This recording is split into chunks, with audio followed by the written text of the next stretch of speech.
You cannot tell me I don't look disabled because you think disabled is what? A wheelchair? Ilikuwa nicheze hockey.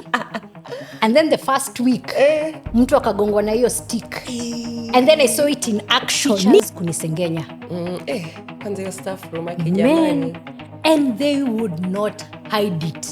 Hey, how would you feel when you're so sick na mtu anakuambia awe wacha ende uoshe corridor? Siwezi ishi peke yangu. Siwezi pika, siwezi osha nguo, siwezi osha vyombo. Saa zingine hata siwezi jiosha. Because I got to a point and I went to my dad and said, Daddy, I want to transfer. This is too much. I'm burdening these people and I don't want to be a burden. Let's be kind. Be kind. Extend grace where you can. Hey.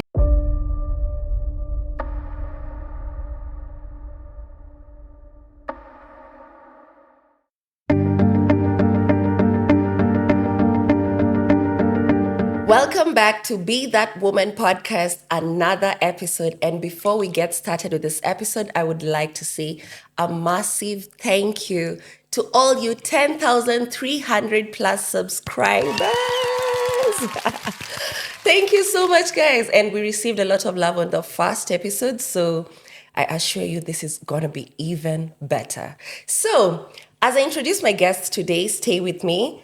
Our guest today embodies resilience in its rawest form. We shared corridors in Pangani Girls, and even then you could tell she was built differently. This is a woman who refuses to let her circumstances define her. She has been living with multiple chronic illnesses for over 2 decades and invisible disabilities. However, she still knows with strength that you can conquer anything that is brought to you. So today, help us introduce this powerful, courageous woman who embodies excellence, the beautiful Wendie Gikono. What an introduction. I tried. Thank you. I hope I did well. You did very well. Okay. And congratulations. Thank 10,300 siwachache. Tano. Good job. She's also having a podcast, by the way. Let them know. The Ajo Daddy podcast. I co-host it with my father. So head on over to YouTube, to Instagram, to upande huo pia. Ajo Daddy podcast started this month. Yes. This month? Yes. This month, this lady is about to hit 1,000 subscribers. Uko ngapi sahi? Tuko 934. Oh my goodness! In just a month. Hey, congratulations. Thank you, honey. And shout out to Daddy. Baba Wendie. Baba Wendie is doing the thing. He is. He really, really is. I love na ungekosa kumtaja, unajua ingekuwa kesi. Ingekuwa kesi. Tumemaliza kesi. Yeah, we are good. Shout out to you, right. Baba Wendie, for even just getting on board with this. Yeah. You know, African dads are not always, You understand? I know. Baba Wendie is built different. He's built different. He's a different kind of breed. Yeah. Itabidi utuambie the tricks to get him to be that easy. Takutafutia hapo nini? Tuonane hapo nyuma. Nyuma ya tent. Yeah. All right. So, just as we start this podcast, Wendie, I just wanted to ask you a very simple question. How are you really? It's such a question that we assume, but how are you? How is your heart? How do you right now? Today? Yes, today. Right now, I feel good. Fantastic. I feel really good. I'm having a good day. In our chronic illness world, we say we have good days, bad days, and days in between. So today is a good day. Minimal pain. I feel energetic. I'm happy to be here. My heart is light. Right. So a baby girl is happy. We love to hear that. I'm all right. How do you keep your spirit up on hard days, on the days that you feel like you don't want to show up? Well, that's a combination of several things. God. I pray, and I pray a lot, especially on those difficult days. My dad is my therapist, so he knows best how to lift my spirits, and so he knows exactly just how far to push to get me out of a funk. My parents, my family, my brothers, my friends, movies, books, and sleep. Yes. Sometimes sleep is the only answer. All right. So it just depends. Hey. Up here. Yes, there. Sorry to interrupt normal programming, but I come to you with 3 fun facts. Did you know Tusker cider is made from red apple? Not just any apples, imported red apples. Fun fact number 2. Did you know Tusker cider is the first cider produced locally in East Africa, premiumly made in Kenya? Fun fact number 3. Did you know Tusker cider is predominantly considered a female's drink because of the crisp, fresh taste? And that, my friends, is Tusker cider. Drink responsibly because you'll be exploding with taste. All right. So just as we start this podcast, Wendie, I just wanted to ask you a very simple question. How are you really? It's such a question that we assume, but how are you? How is your heart? How do you right now? Today? Yes, today. Right now, I feel good. I feel really good. I'm having a good day. In our chronic illness world, we say we have good days, bad days, and days in between. So today is a good day. Minimal pain. I feel energetic. I'm happy to be here. My heart is light. Right. So a baby girl is happy. We love to hear that. I'm all and right. How do you keep your spirit up on hard days, on the days that you feel like you don't want to show up? Well, that's a combination of several things. God. I pray, and I pray a lot, especially on those difficult days. My dad is my therapist, so he knows best how to lift my spirits. And so he knows exactly just how far to push to get me out of a funk. My parents, my family, my brothers, my friends, movies, books, and sleep. Yes. Sometimes sleep is the only answer. All right. So it just depends on how the day is moving and how I'm feeling. I just adjust accordingly. Yeah. It's a whole community. A brother, isn't it? You need a community. I love it. And you're so close with your family. I am. That is so beautiful. Thank you. Yeah, shout out to your family, by the way. Receive your flowers. The Gikonos. The Gikonos. Thank you. And thank you for coming to the podcast. You're welcome. Si unajua imekuwa ikinini. Tumekuwa tukipushi Ni kitu tangu schedule. season Unajua 1. sasa mkiwa mapodcasta wawili. But do I say? Tuko busy. Tuko kwenye We need to book the calendar. Shoot day, nini. Mambo ni mingi, sister. Mambo ni mingi. But I'm glad we made it happen. I love it. I'm so proud of you. Yeah. You're doing fantastic. Thank you so much. I keep Me telling too. you, Nuski, you're doing fantastic. Thank you so much. I'm proud. Thank you so much. And having people like you here. Pangoe? Pango. Kwanza now talking about Pangani. Hebu tuingie huko Pangani, girls. Was that the best time of your life? Oh, God. Can we not? Unataka... How enjoy Pango? But then we were in Pango. I think we were in the same block. Ulikuwa Sparrow. Mimi nilikuwa Swan huko. Nilikuwa room 2. Lakini si nilikuwa Swan. Nikateremka. Swan, by the way. I was in Swan, room 10. Oh. And then the stairs got too difficult, so I went to Sparrow in Form 3. Yeah. By the way. You were not there. You 2 years below. Let me tell you. Put me on. When I was in Form 1, house drama, I was the main character. I saw. Mr. President. I won Best Actor. Oh my God. Alafu Wendie akiongea, tulikuwa tunamsikia the whole block. Nguruma Wendie. I'm telling you. Unajua sijui kwa nini uniambi nini. Nilishinda Best Male Actor. Nikiwa Form 1. Sister. Best and male. then I was done. Nilikuwa tu like I've done my part. Trophy shaingia. So, Form 1 was good. Ulikuwa G? No, D. Oh, D. Diamond. D. Oh my God. What were we doing? Pango. We are proud alumni. By the way, what's your best memory for Pangani girls? House drama. Oh, yes. House drama was nice. Rangers was amazing. Oh, Rangers was amazing. By the way, if you don't know Rangers, could join Rangers, you needed... Will join Rangers Form 2. Sasa unajua ujui. Mimi join kwa Form 1. Put me on. I was one of those 6. Tulikujua kwa class.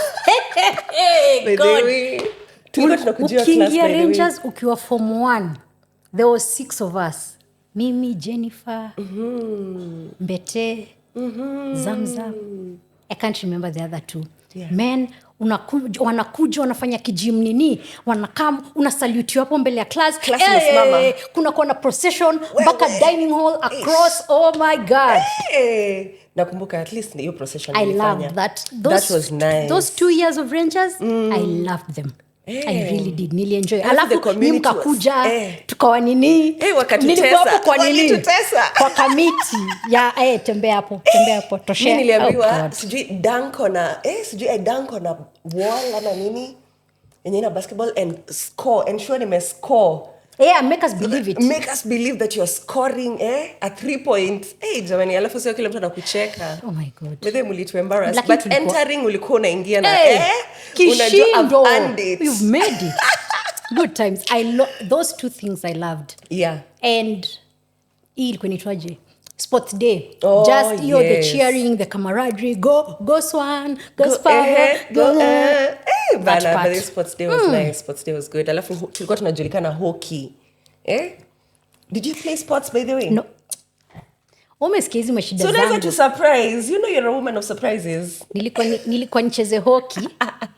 And then the first week mtu akagongwa na hiyo stick. And then I saw it in action. Ukasema sitaki. I'm not made for this, is not my portion. Ningoke meno nikwe disfi Si lazima funky. Lakini nilikuwa nacheza football. Lakini pia football ya si competitive. Hii for hapa fun, ya Kalongo na nini? Ilikuwa Ile netball. si netball. Volleyball. Kuitwa Ile softball. kugonga. Ile ulikuwa una jump on the spot alafu unaruka. Handball. I think handball. Okay. Na ule Watu mwalimu bado wa- wanacheza na ule handball. mwalimu wa sports. Ilikuwa inaitwa nani? Nilikuwa najaribu kukumbuka. Kwa Moria. Ni Mori. Miss Moria. Alafu kama ufanyi PE unapelekwa punishment. Unajua mama alinipanish aki. I was trying to tell her I'm sick aki yao She wasn't hearing. Aki. lakini alimpanish once. Alimpanish siku ingine nikaenda kwa nyam straight. Nyama ilikuwa Excuse me, principal. teacher. Nini niliambiwa in fact watu wakienda PE unakaa kwa class. You catch up on your studies. Ukimwambia yes. Umesikia You know, that's how we do. from the top. What's your worst memory from Pangani Girls? Teachers kunisengenya. Kwanza hiyo staff room aki jamani. Men, and they would not hide it. Man, baba Wendie amekuja kunipeleka hospitali. Sometimes as I'm telling you I was stiff. So nimebebwa angles, I'm stiff like a board. So nimebebwa na watu kama 4. So kama ni kuingia kwa gari, mfike kwa gari, Steph akimbia pande ingine, mniingize, yani vurute. It was a whole scene. Exactly. And then walimu wako tu pale juu kwa staff wanawasengenya. Na hakuna si eti wanawasengenya ya empathy. Angalia huyu.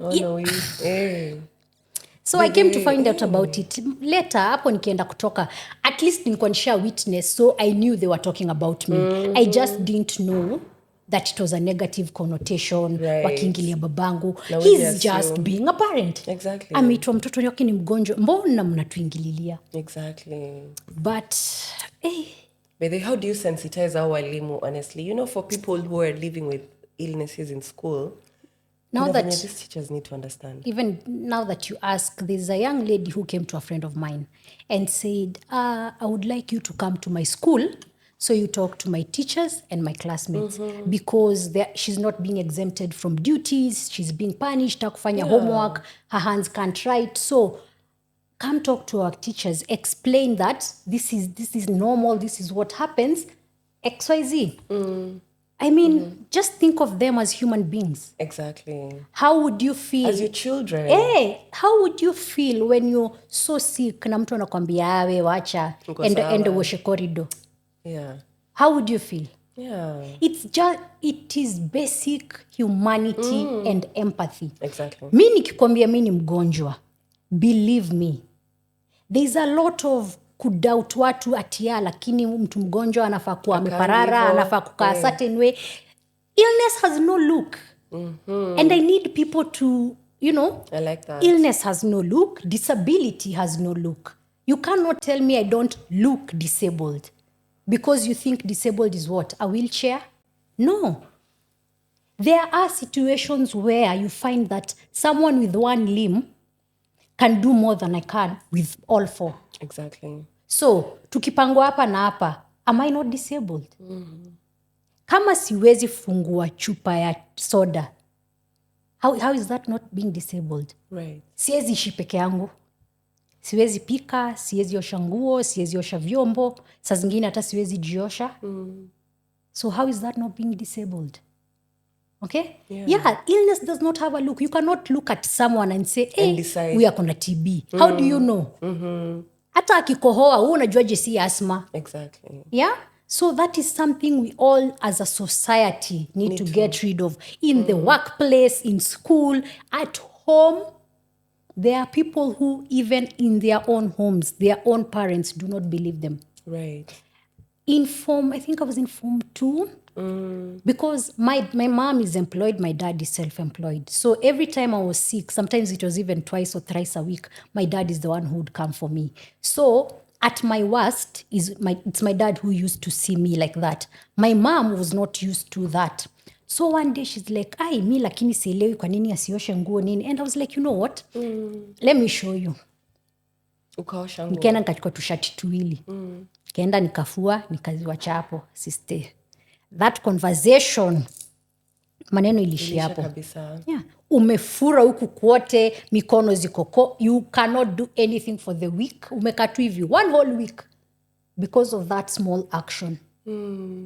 So for me, in fact, my saving grace in high school was the people God put in my path.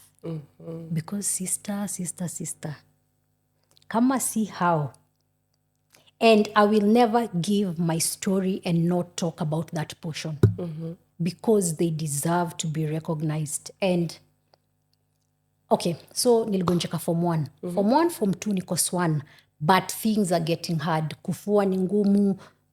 Everything is just hard. So my friend Stephanie goes to our principal and says, hi mwalimu, you know my friend Wendie, hivi na hivi. So unamjua ule ushinda hosia. Can you please allow for her next year, sa tukiwa Form 3, to come to our house so that apandi stairs, I'm able to help her with her clothes, nini. And Nyam says, okay. At that time, rooms kwa zishasainiwa, so all 8 beds were taken. Nikakuja nikaekwa hapa hivi. Unajua extra bed? Pale kwa dirisha. Nikaekwa kabed hapo. Yeah.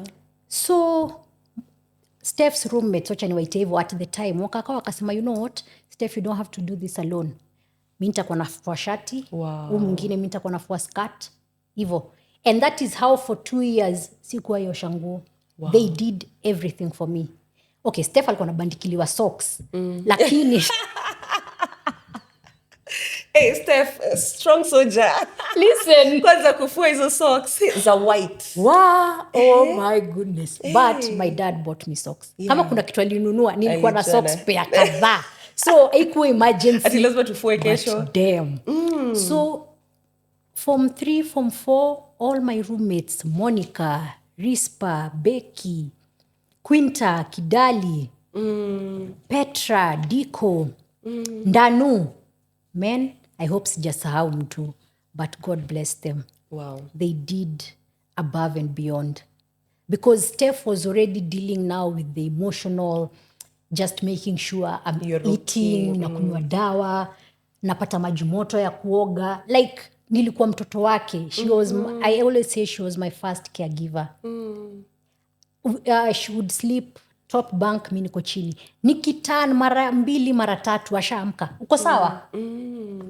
It was so hard on her. And you know, back sayo sikuwa naona sana. Because I got to a point and I went to my dad and said, Daddy, I want to transfer. This is too much. I'm burdening these people and I don't want to be a burden. So mi narudi naambia Steph, hata nilikuwa naongea na babangu, nikamwambia I want to transfer. Lord, if she could have slapped me.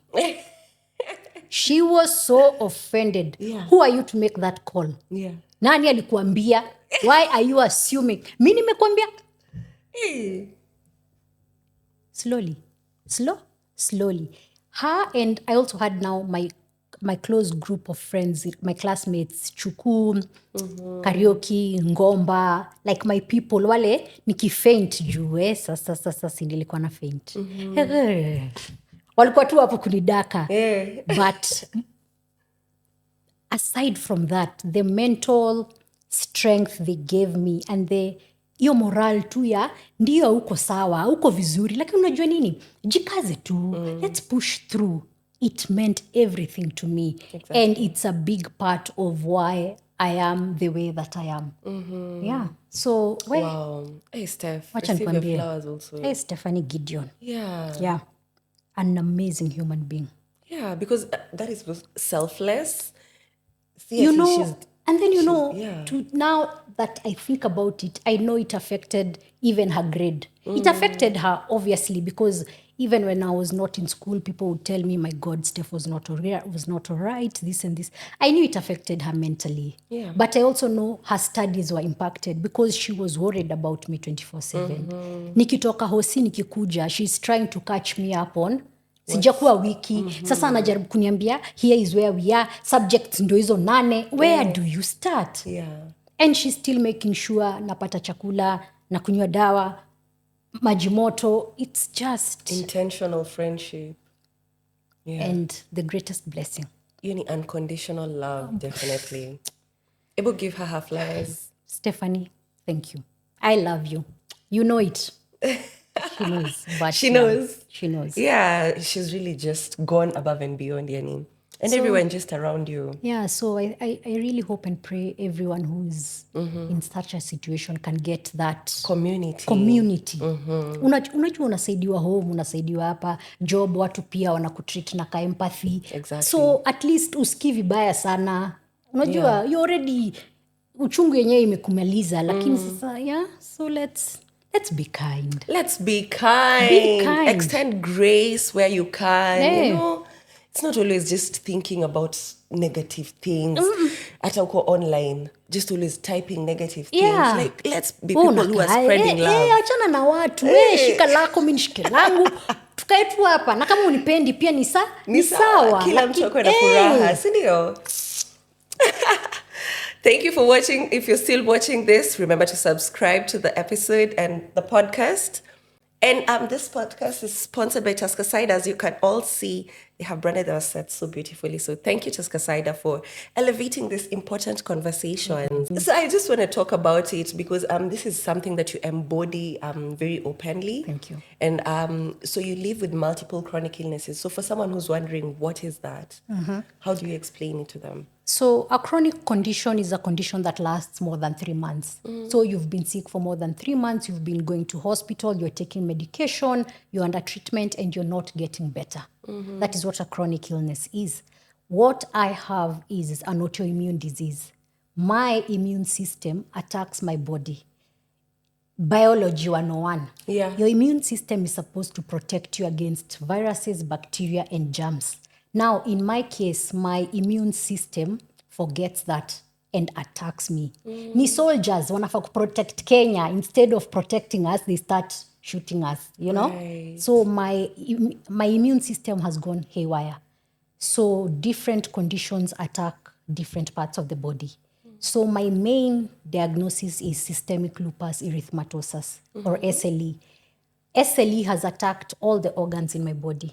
My brain, my heart, my lungs, my kidneys, my livers, my skin. So there's nothing that lupus hasn't touched. Then we have rheumatoid arthritis, which has concentrated mainly on my joints and on my heart. I also have stiff person syndrome, which makes me stiff on some days.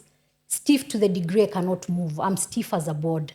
So I'm on continuous treatment for that as well. I have polymyositis, which attacks my muscles.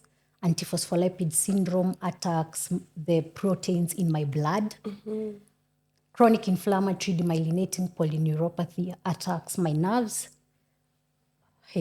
Mixed connective tissue disease is a combination of several autoimmune diseases ambazo hazijafika 100% but bado ziko kwa mwili. So I have that as well. I have fibromyalgia, which is a widespread pain condition. I'm asthmatic and I suffer from depression. So when we say multiple chronic illnesses, that's what we're talking about. Yeah. Was it a one-off diagnosis with the doctors or No. it's Hey, been sister. concurrent? Hey, Imekuwa ikiendelea tu. where it started in 2007. Form 1. Ndio huyu wewe umefika form 1, 3 days in umeanza kuumwa. Umeenda kwa nurse. Na tuko boarding school Unakumbuka? Nikaenda kwa nurse, I'm not feeling well. Nurse akasema, hey, is this your first time in boarding school? Nisale tu nilisema yes. Instantly she dismissed me.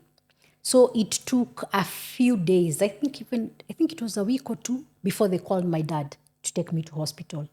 So when we got to hospital, it was more of the same.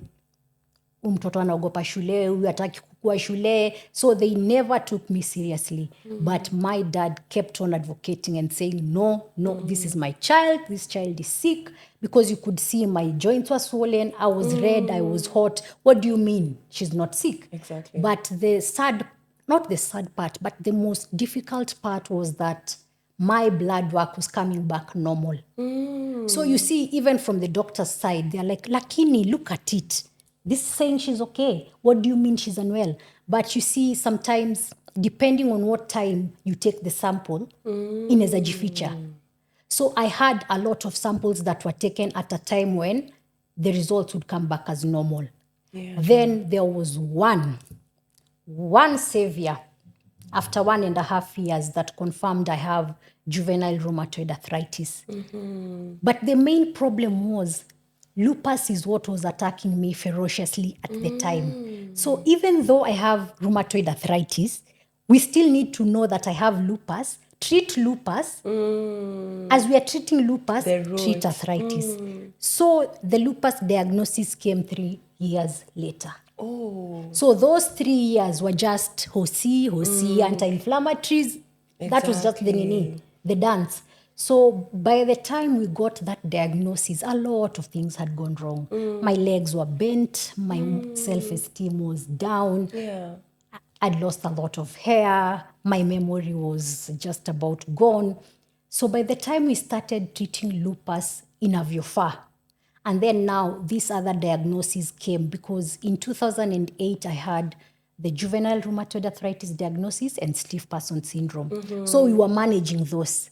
So when lupus was diagnosed, I was managing those 3. Hizi zingine zote umesikia now came afterwards. So it was mnaenda mwaka, all of a sudden you're in pain that is it's not lupus. Hapana daktari, si hiyo nasikiaga, kuna kitu ingine. Yeah. They say, okay, you have fibromyalgia. Mnaendelea. You get a stroke. Why does she have clots in her brain? I'm given blood thinners. The clots do not dissolve. Why are these clots not dissolving? But because autoimmune diseases are known to cluster, it is known.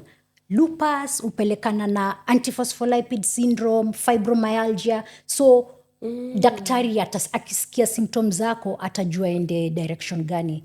So when I had the stroke and the clots would not dissolve, they tested me for antiphospholipid syndrome, which came back positive. And so that's how it goes. Your nerves start acting up. Yeah. Daktari, miguu zangu ni moto, ile dawa isaidii. You're sent for a bunch of tests. You have, on top of everything else, Exactly. kuna pia hii.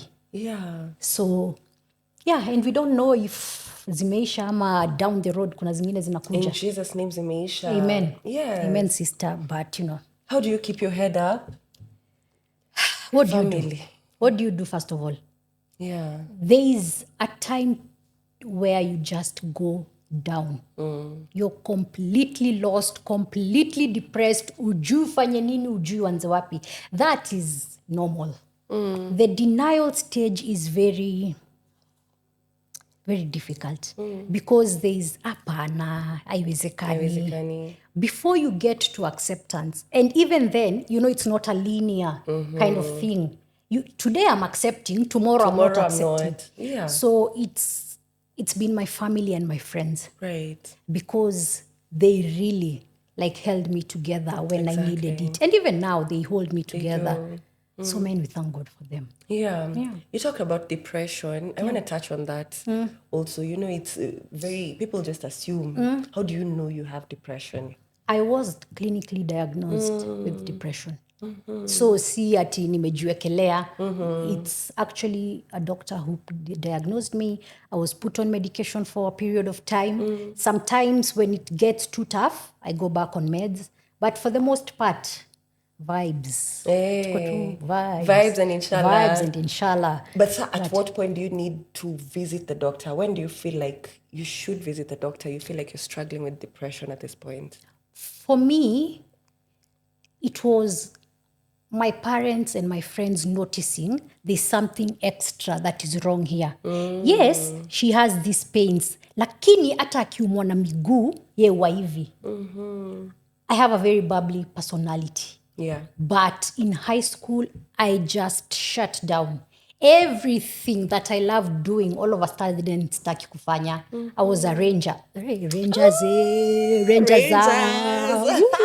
By the way. So I loved those meetings. I loved marching, everything Rangers I loved. But I just couldn't. I had no strength for the meetings. Sikutaka kujua mnafanya nini. I was not interested in schoolwork, nothing. I was in a hole. Yeah. A dark hole. And that started maybe end of 2008. And depression was diagnosed, I think, 2011. Yeah. So it was a lot of, this is not right. My parents talking to my friends, how is she in school? How does she? Hey, daddy, she's Baba Wendie, she's not okay. She's not okay. She's not all right. Even though she's not okay. So, yeah, psychiatrist, diagnosis, treatment, management. What does treatment look like for depression? Most of the time, I get tablets for a specific duration of time. Okay. Back then, it was part of my daily routine until we got to a point where I also felt that they were making me very not there. I felt more depressed on the drugs than without the drugs. So we came up with a solution where I take it for a specific period of time, tuone niaje, if I stop, if I continue, and then that's how we sort of manage it. And then now, family, friends. Yeah. Yeah. You talked about a stroke as well. Yeah. How did that happen? 2011. Yeah. I started telling my dad, I can't see well out of this eye. I would have a whiteout. A whiteout is basically a blackout, but instead of seeing black, I would see white. And then there were I couldn't walk well. I was leaning on one side. One side of my body was very weak, which was my left.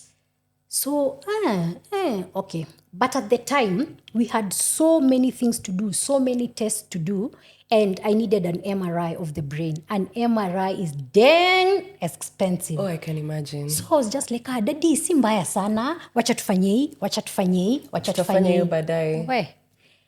It got to a point where now the whiteout was almost permanent. Wow. I couldn't see out of my left eye at all. So when it got to that point, we went, had an MRI, took the MRI to my doctor. My doctor was looking at the results, looking at me, looking at the results. Wendie, how are you just... You're not supposed to be functioning. Yeah. You're actively having a stroke. So mbio, mpaka ward. We started blood thinning medication. Then I stayed for, I think, 5 days. Then after that, I was put on oral medication, which we thought I should take for 15 months. Then I'll be okay. Nope. Then the more we realized the clots are not dissolving, the more we wanted to investigate. And that is when the antiphospholipid syndrome diagnosis came about. So now I live with a condition that I can form clots anywhere, anytime. Right. And how do you deal with that? So that it involves daily bodily inspections in the morning and in the evening. So I have to check myself. You can see here I had a clot. So I have to inspect myself. My mom inspects my back. Once that is done, that is just the main... That's the main indicator if something is wrong, because there'll be a clot on the body. Aside from that, I feel it. I get a migraine. There's a type of migraine called a hemiplegic migraine. When I'm dealing with that, I just start to know my INR is off. Right. So nikianza kusikia hivyo, hosi, I do an INR. We check where my levels are. I'm supposed to be between 2 and 3. So if I'm below 2, I'm at a risk of clotting. And if I'm above 3, I'm at an increased risk of bleeding. So lazima nikae hapo katikati. So if I'm below or above, we adjust the meds accordingly and then repeat that test every 72 hours until the numbers stabilize. Yeah. I want to ask about these meds. Yeah. What's your daily routine with the medicine? So I take 15 different types of medication, and that comes to about 50 plus tablets a day. Wow. Yeah. Oh, wow. Yeah. You're so strong. You hold it up with a smile. Yani, hakuna mtu anaweza fikiria ati Inabidi sasa huwezi lia kila huwezi saa. shinda ukilia. So, Yeah. and let's talk about, does SHA help? SHA inasaidia. Sasa mbona unanifanya hivi? Nimekuweka kwa Why sports. are you doing this to me? Aya, basi, let's say insurance. Does insurance help? You know the thing with insurance? Yeah. I think there's this general misconception that Kenyans have that kama uko na insurance, it takes care of everything. Uko sawa. It doesn't. Say you have an outpatient of 200,000 and an inpatient of 1 million. If you have, I don't know, 1 million cap, for chronic illness, they'll always cap it at maybe half. So, Really? kama ni, yeah. If Ingine imeenda wapi? kama uko na pre-existing condition, hizo ndo zinaitwaga pre-existing condition. You have to declare. Yeah, you have to declare. So utasema yes, nataka kuchukua cover ya 200,000 na 1 million. Utambua sawa, lakini ukiadmitiwa hatutakukava mpaka 1 million. Tutakukava mpaka X amount. Wow. Yeah. So we don't get at the full coverage of it. Hiyo pesa inaenda wapi? Sasa mimi nitajuaje jo? Hata mimi nimejiuliza hiyo swali. A whole 500,000. That's how it goes. That is intense. But you see now, the other thing is, if you want an insurance cover like what people envision, an insurance cover that, you know, maybe cover ni 20 million, premium yake tena si kidogo. And that is out of reach for most Kenyans, for most of us. So for me, I have an insurance cover, which my dad pays for. And then the outpatient is what we use for some appointments, some tests, some INRs. But the bulk of things, kama dawa, the heavy tests like MRIs, that we pay out of pocket. Okay. So that is paid in cash. So, Wow. yeah, 70% cash, 30% insurance. That can be a lot, especially on cash. It is. I saw there's a time you were talking about affordable places where you get medicine. I think maybe you can tell our audience, maybe someone who is looking Kina Transchem, the wholesale pharmaceuticals we have in CBD. town. Yes, we have Transchem, we have Salama. I'm a shareholder in both because Oh, that is very smart of you. Hey. Kwa nini huko na hiyo sarcasm? Wanasemanga wezi kuwa na iPhone alafu uko na iPhone and you've not invested in iPhone. So no, that is very brilliant. Sister, I kid. We, Ni uongo. You need shares basi kama unadanganya. Ni vile umesupport your motion. That's the kind of support we need. Yeah. But yeah, those two particularly. Are the ones that you get. Oh my goodness, mimi ni member. Sasa hebu nitolee zile dawa zangu. Wanajua. Na kam. Exactly. Yeah. Sasa let me ask you about now invisible disability. Unajua mtu anaona tu uko sawa. So we are wondering, Wendie, is she really unwell? So sometimes people think you're exaggerating. Ukisema I'm tired, you know? How do you handle that? You know, when I tell you I'm tired or I'm fatigued, it's not the normal tired. You see, when you go to sleep, you sleep your 8 hours, you wake up refreshed. That is what is called restorative sleep. Umelala, ikakurestore. Ukamka umechangamka. Uko fresh. Not in 20 years. Yeah. I do not sleep restorative sleep. Mulala tu na amka nimechoka zaidi. Okay. So I deal with fatigue, and fatigue is bone deep. It's kuinua kichwa ni shida. When I talk about fatigue, I mean I cannot walk, I cannot move, I cannot think. Then we come to brain fog. Sometimes we could be mid-interview, uniulize swali sister, uone tu nimezuba, nimeangalia juu. My brain fog is all over the place. Then there's the pain. There's the constant, can I put it? The constant gastrointestinal issues. You're never at peace. Mwili yako hakuna siku itawahi kuwa imetulia. Yeah. So when we talk about invisible disabilities, and I am so thankful to the National Council of Persons with Disability because they are making major strides. They now recognize us as disabled persons. We have a whole segment that is for people with invisible disabilities, autoimmune diseases. So now it's not as hard to get a disability card. But when I talk about invisible disabilities, I cannot get myself up from bed. Right. Nikiamka siwezi jiinua, lazima niinuliwe. I can't cook, I can't clean, I can't open a bottle.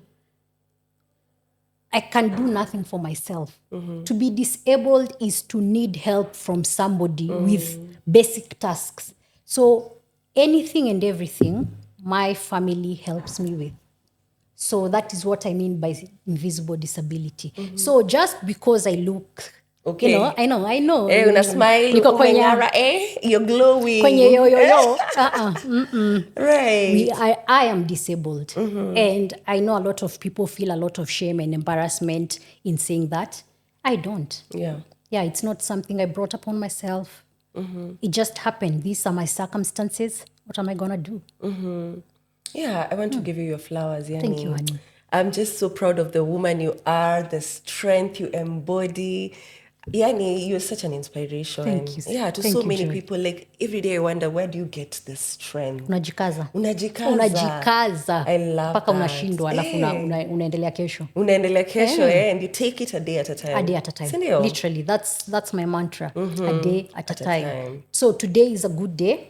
I'll do the most. Yeah. I will enjoy it. Yes. Tomorrow, it's another day you think about it. tomorrow is another story. I will be fatigued, but I will have lived my best day today. Exactly. So I just take days as they come.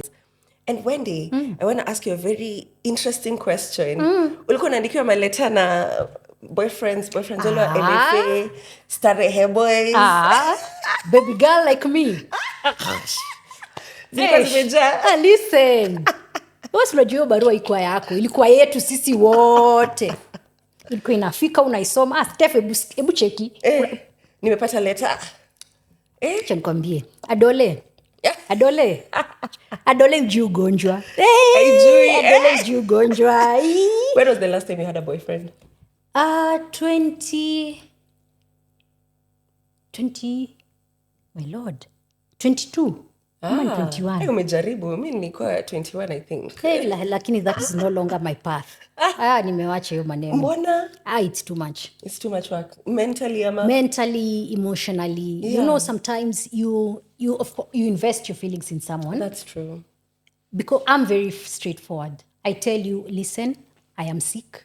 These are the conditions I have. Of course, najua uelewi, but there are things like sometimes tumepanga date 1 month. Siku hiyo asubuhi nakupigia na kuambia can't make it, bra. That's my life. Initially, they think, si ngumu, I can do it. Yeah. We. Hadi afike. Kama miaka 2. Unaona no. So, I got tired of investing my feelings, my emotions, my heart gets broken. Time. Kila kitu. So, nikasema unajua nini? Mimi hivi tu niko. Nimejitosheleza. Na dadi anasemaje about dating? Dadi anataka wajukuu. Wacha nikwambie.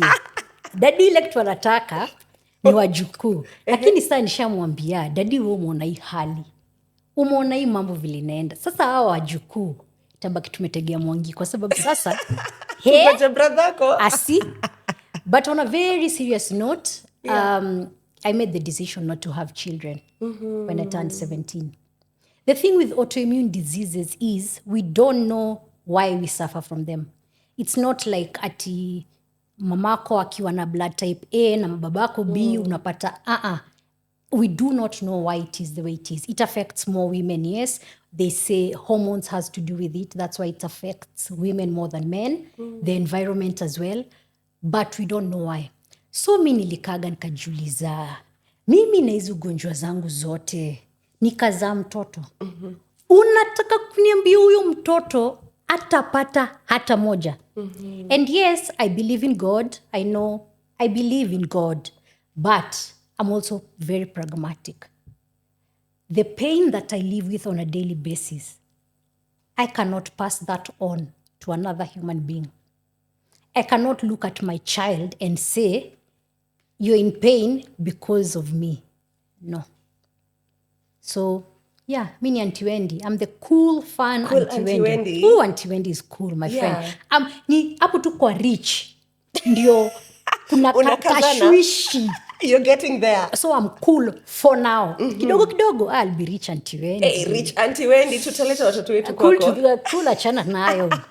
Rich Auntie Wendie. Yeah. So that's final, like hata wanaume wakikuja kwa DM sahi, it's a no. Sorry jo brother. Unajua wanakujaga wananiambia ndakuja nikutoe kwa dadi Rosafi ndugu.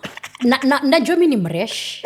Na najua I pass the vibe check lakini jo Uko tu sawa no pale thank uko. you. But you know, you never know. Never say never, Kuna Wendie. mtu anaweza come. Never say never. Kuna vile mtu anaweza come uone kaka brother. Kuna venye anakufanya hivi. You can be uncle and auntie. Tena. Unaona sasa unaanza kuchocha kitu haiko. Wanaume tafadhali DM Wendie Gikono. Tumekuuza. Wendie Gikono, Daddy, follow her. I'm going to call my dad over here. Daddy. Let's talk about work. Ushaikuwa na work husband? Okay. No, okay, hiyo swali imenipata left. Wacha turudi. Hebu uliza tena. Daddy anasikiza. Ama ni boss anasikiza. My work husband is my very, very good friend. Yeah, and he was amazing. Yani, wacha nikwambie. Corporate space ukiwa mgonjwa is another battlefield. You know, no 2 days are the same. Leo sitakuwa vile nilikuwa jana. So my memory today might be a bit off. My mood might be off. Naweza kuwa my pain levels are a bit higher, so I'm a bit more snappy. Every day is different. So for example, I'm an accountant by profession. CPA Wendie Gikono. Come on now. Come on. Kuna sisi tulifika CPA 4 tukasema, hey. Sasa unajua nyinyi ni wengine. We are sorry, CPA K. I'm telling you. So I would like write the procedure ya vitu fulani. So kulikuwa na hii impatience ambayo watu wengine walikuwa nayo, yeye hakuwa nayo. Once I just explained my conditions to him, he was like, sis, I got you. Not to worry. Victor, thank you, my friend. Because alikuwa anajua kunisoma. Kuna vile alikuwa ananiangalia anajua huyu yuko sawa. I could call him for anything. He would stop whatever he's doing to help me out. He never got tired. I could ask the same question 20 times a day. Na yeye bado sasa vile unafanya hivi na hivi na hivi na hivi. That's what I'm talking about. Wow. Support, solidarity. Si kutema mtu just because of things they can't control. Exactly. I want to ask a very interesting question. Did you have female friends at your workplace? I did. Okay. But not many. Yeah. How is your relationship with female friends? I have the majority of my friends are female. Okay. I have an amazing circle of women around me. There's Steph, there's Chuku, there's Esther, there's Mercy, there's who else? There's Antonina. Yeah, those 4. Okay. Those 3, Steph, Chuku, and Karaoke are from high school. Then Mercy, we went to the same high school but reconnected in university doing our CPAs. What's up, CPA? And then Antonina, now we met as I was doing my degree. But I find that nowadays, my social circle is expanding more. I'd also closed myself off. Inujui mambo ya watu wakujui, ni lazima nikuelezee, alafu nilikuwa tu nimechoka. Na wacha tu nikae na hao watu watano, wananijua. So, but now people are more understanding. You're my friend. Yeah. So, joy. Thank you. Remember that again. Next time uko kwa podcast, usikose. My friend Joy. Thank you so much. Sasa back up to kwa job. You were doing accounting. Yeah. Was your boss understanding? And how does it look like when they're doing promotions, Pia?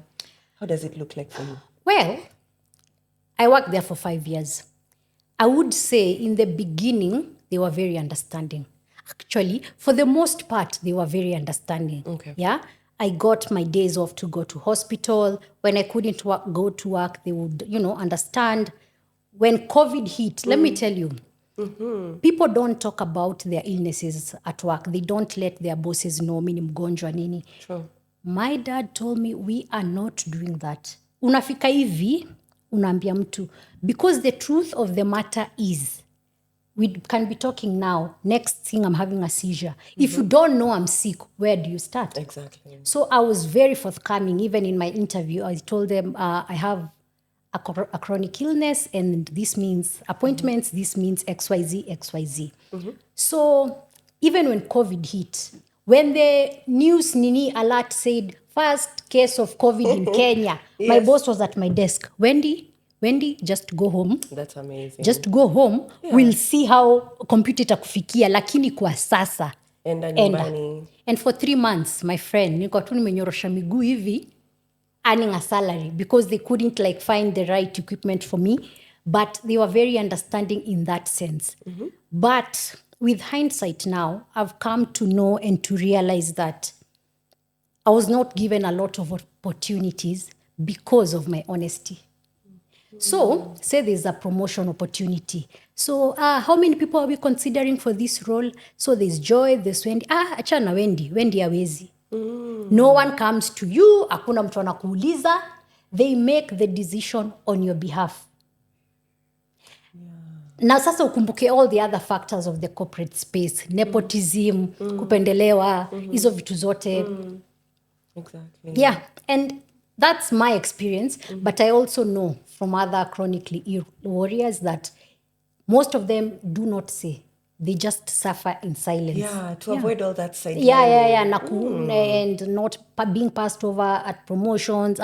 Exactly. But it gets so exhausting for them because you have to be there for all the parties. Exactly. Dawa zako unakunywa saa 3. Hii party ijaanza saa 3. Utaki kuenda. I'm telling you. Yeah. Unaambiwa uende sijui usimame wapi, ufanye promotion kama umesimama, uwezi simama for long.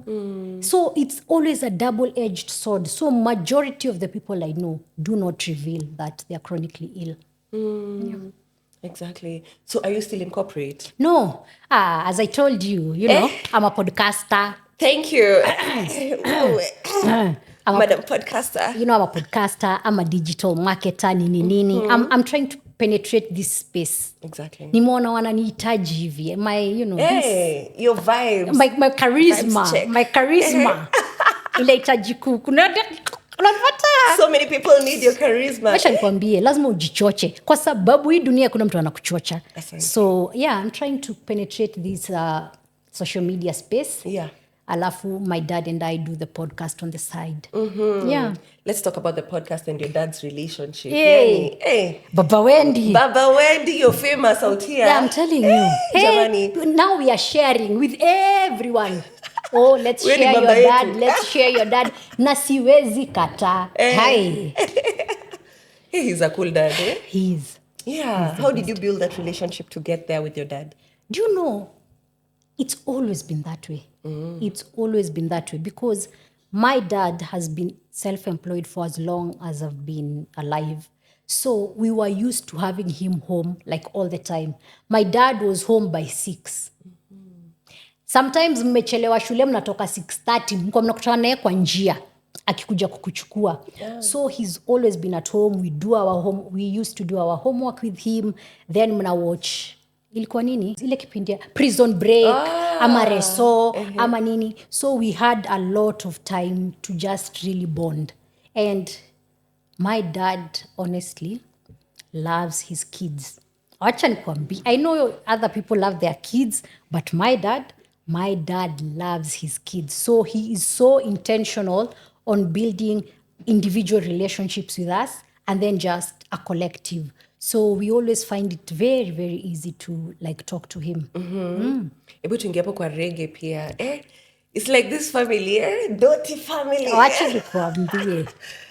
How do you guys love reggae that much? Hii mambo ya reggae ilileta shida. Wacha imagine it was not supposed to be like that. There was Bob Marley tribute concert happening. Nikamwambia tu dadi, tukifanya weekly dose of dadi. Aje dadi, kuna hii concert ya Bob Marley, si twende. My dad akasema, twende. At first I was like, ngombe twende, akaniambia twende. Next thing you know, nikaambiwa niende ni print t-shirt. Aya. Mimi yeye na Mwangi cha. Tukajiendea reggae and it was a time. Kwanza Luciano anakuja Kenya. Sasa ndio niko kwenye kumwambia dadi zile t-shirt unajua tunaweza tuzi nini tena. Alafu tu twende hii hapa pia. So, but my dad loved reggae music. Not that much. He's more of a Celine Dion kind of guy, but he loved Bob Marley. Okay. So growing up, a lot of Bob Marley music was always playing. So hata sisi na Bob, tuko namna hii. Wow. And I Ajidadi podcast, what's the vision? Ebu ongelesha brands by the way. Partnerships zikuje. Wacha nikae vizuri kwa sababu important. Hapa mambo ni muhimu. So now, I have a podcast with my amazing father. It's called the AJ Daddy Podcast, but we are cool, so we call it a Podkanye. Podkanye. Podkanye. So the AJ Daddy Podkanye is a father-daughter podcast where we talk about life's big lessons, small joys, and everything in between. Mnaniona vile mini vibes on vibes. Baba Wendie is twice that. Sasa fanyeni hivi. Just DM me. Mimi huyo pap. We can do something together. We want to sensitize people on chronic illness, especially because this is something many people do not talk about. And we have 20 years of lived experience as a warrior and as a caregiver. So we have a lot of information we would like to share. And also, Daddy lets us revisit his days. Back in a day. Kwanza kama episode ya leo.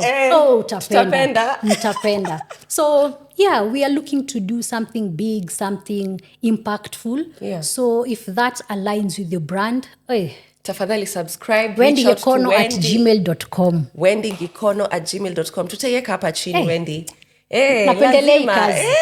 Important because she does an amazing job and the way you do it so effortlessly, yani it's just in you. So brands, you'd love to work with her. So tafuteni AJ Daddy Podcast, Wendie Gikono, Baba Wendie, wote wanaweza itwa separately, waitwe pamoja. Na uko sasa wewe ndio unajua. Umeona hiyo form kando alafu together. By the way, where did you grow up? Umo. Wasewa Islando. Islando. Kwambie. Islando iko na vibe. Hata dadi ni wa Islando. Kwenye no one does my stories zake. We pass the vibe, my friend. Nini? I know Islando by they shaped us so well. Ni mtokoma. Mimi ni mtokoma. Lakini wewe ni babi kiplani. Babi aje. Koma ni ama babi. Nilisomea Kayole by the way. New light ilikuwa Kayole. Don't you dare.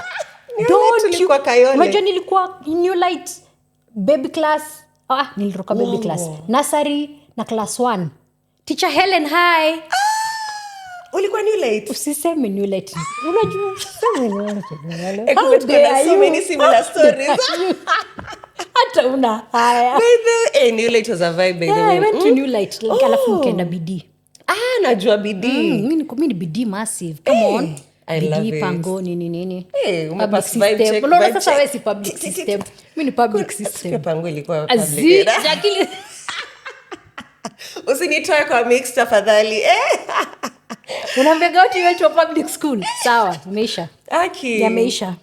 I think we are almost at the top of the hour. Yani stories zetu zinaweza endelea kabisa. Ni wewe. But I have a gift for you because you've just been amazing for this. Tafadhali munisaidie kuletea Wendie zawadi. Zawadi kem.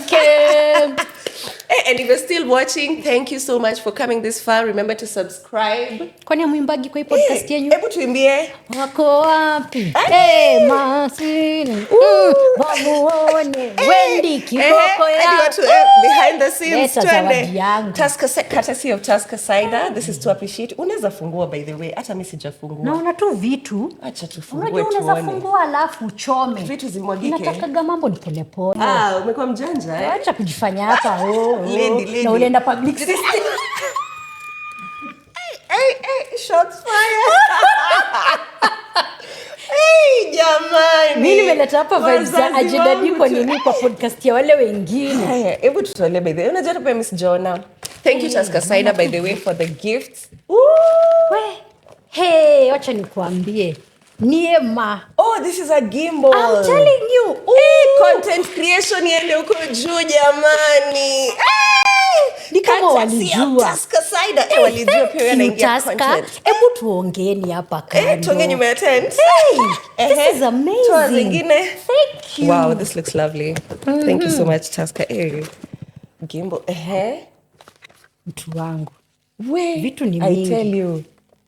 Ni kama microphone. Microphone. Thank you very much. Content creation inaenda up there. Dried pineapple. Ooh. All right. Dried pineapple. Hapa kuna kitu yangu angalau. Candle. Sweet rose candle. Thank you. Oh wow, a Na scented hizi ni za candle. Mwangi. Hapa vile naona. Hizo zenye We zimebaki. have and then we have something for Mwangi. Mwangi, hii yako. Thank you so much. You're welcome. Asante. Taska, thank you. This is amazing. You're welcome. Oh, this is Hey, lovely. Hata mimi sikuwa nimeona. Itabidi uniite siku nyingine ni kama. Ni Huku inaonekana ni kuzuri. ni goodies on goodies. Hebu acha kwanza ikae hapa. Ikae hapa na Acha ikae sisi hapa. tukimalizia. Tukimalizaga. Thank you Taska Saida for the goodies. Wow, namna that hiyo. is beautiful. Anyway, just to close off the podcast, I want to just say thank you. Thank you for coming. You're welcome. You've warmed my heart. You've warmed our listeners' hearts, I'm sure. And then how you've turned something so heavy into hope, and you're always speaking hope into so many other people. I want to give you amazing, amazing flowers. Receive them. God bless you. You're uniquely abled. You are blessed. You are one in one. Yani, there's no other Wendie in this world. Thank It's just you. Yeah, I'm so proud of you, darling. Thank you very much. Yeah. I'm honored. Thank you. Yeah, I know you've inspired so many with It's what a you difficult thing to Yeah. do, but You're doing it, and You you're doing see it me and I well. appreciate it. I see you every day, every time. Mungu akubariki. Mungu akubariki pia. Sasa before tuanze kulia. Yeah. Thank you so much to each and every one of you who's watched the podcast up to this point. Today's conversation was a masterpiece of strength, resilience, grit. Vibes check. Vibes check. Apple. And always remember, just show up. However you do it, show up one day at a time. Amen. And you got it. When do you have some last words you want to tell our audience?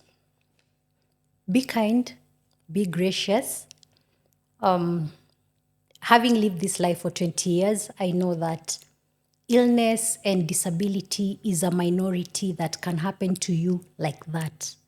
So don't think of yourself as more than someone who is not feeling well or someone who is disabled. Just be kind, be empathetic. Take time to listen. Take time to spread love. You don't know how much it means for us to be encouraged and to be affirmed in certain ways. It molds the rest of our journey and our personality. So, yes, niko na lingine la kusema. Sasa nishakuwa shy. Aki guy, jamani. Aki, thank you for sharing openly You're Pia, welcome. and very You're welcome. vulnerably. God bless you. You too. Thank you guys. That's been it for this episode. My name is Joy Mido. And Wendie Gikono. And remember, subscribe to Be That Woman podcast. And Agenda Podcast. till we meet again, ciao. Bye.